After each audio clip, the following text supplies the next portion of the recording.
আপনার বিকাশ অ্যাকাউন্টের pin code যদি আপনি ভুলে যান তাহলে এটি কিভাবে ঠিক করবেন, তো এই নিয়ে আজকের ভিডিও। মূল ভিডিওতে যাওয়ার আগে ছোট্ট একটা রিকোয়েস্ট থাকবে, যদি আপনারা আমার এই চ্যানেলের নতুন দর্শক হিসাবে থাকেন তাহলে এই চ্যানেলটিকে সাবস্ক্রাইব করে আমাদের সাথে থাকেন, আর যারা ইতিমধ্যে অলরেডি সাবস্ক্রাইব করেছেন তাদেরকে অসংখ্য ধন্যবাদ। তো চলুন এখন আমরা সেই মূল প্রসঙ্গে চলে যাই, যে বিকাশের পিনকোড ভুলে গেলে আমরা কিভাবে অতি সহজে পিনকোডটি রিসেট করতে পারি, অর্থাৎ সে আবার পুনরায় আমরা নতুন করে পিনকোডটি সেট করতে পারি। তো তার জন্য আমাদেরকে প্রথমত যে কাজটি করতে হবে, আমাদের যার নামে অর্থাৎ যার এনআইডি কার্ড দিয়ে বিকাশ অ্যাকাউন্টটি পূর্বে খোলা ছিল সেই ব্যক্তির এনআইডি কার্ডটি অবশ্যই লাগবে। তো এনআইডি কার্ড বলতে তার জন্ম তারিখ এবং এনআইডি কার্ডের নাম্বার লাগবে। তো এক কথা হচ্ছে সেই ব্যক্তির এনআইডি কার্ড অবশ্যই সাথে থাকতে হবে, এবং এই এনআইডি কার্ড দিয়ে আপনাকে যে কাজটি করতে হবে, আপনার বিকাশ হেল্পলাইন সেন্টারে আমাদেরকে ফোন দিতে হবে। তো বিকাশ হেল্পলাইন সেন্টারের নাম্বার হচ্ছে 16247। তো আমি আবারও বলছি, বিকাশ হেল্পলাইনের নাম্বার হচ্ছে 16247। তো এই কোডটিকে আপনারা ডায়াল করে প্রথমত তাদের হেল্পলাইন সেন্টারে আপনারা ফোন দিবেন। ফোন দেওয়ার পর আপনাকে সেই কেয়ার কাস্টমার সার্ভিস, তারপর আপনার বিকাশ অ্যাকাউন্টের কিছু তথ্য তারা জানতে চাইবে। তো তথ্যটি এরকম হতে পারে যে এই বিকাশ অ্যাকাউন্টটি আপনি কার এনআইডি কার্ড দিয়ে খুলেছেন, তখন সেই এনআইডি কার্ডের আপনি নাম্বার দিবেন আর হচ্ছে জন্ম তারিখ দিবেন।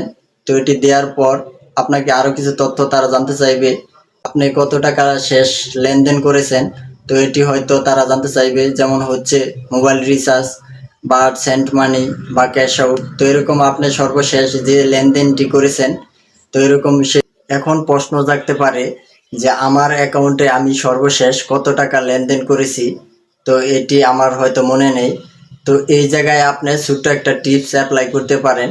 সেক্ষেত্রে আপনার বিকাশ অ্যাকাউন্টে, অর্থাৎ আপনি যে অ্যাকাউন্টটি আপনি পিন রিসেট করতে চাচ্ছেন সেই অ্যাকাউন্টে আপনি 50 টাকা আপনার অ্যাকাউন্টে যোগ করে, অর্থাৎ ক্যাশ ইন করে আপনি কিন্তু সর্বমোট ব্যালেন্স সেই ক্যাশ ইন মাধ্যমে আপনি সর্বশেষ ব্যালেন্সটি আপনি দেখতে পারবেন।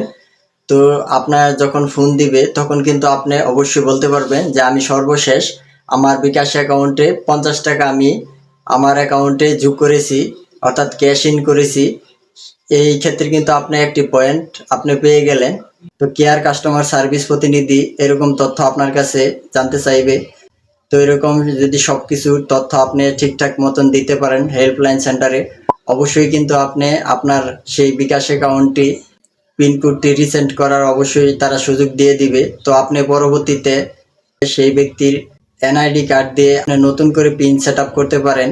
তো মূলত মোট কথা হচ্ছে, যে ব্যক্তি এনআইডি কার্ড দিয়ে আপনি বিকাশ অ্যাকাউন্ট খুলেছিলেন সেই ব্যক্তি এনআইডি কার্ড লাগবে, এবং আপনি সর্বশেষ কত টাকা লেনদেন করেছিলেন সেটি হতে পারে মোবাইল রিচার্জ বা সেন্ট মানি বা ক্যাশ আউট।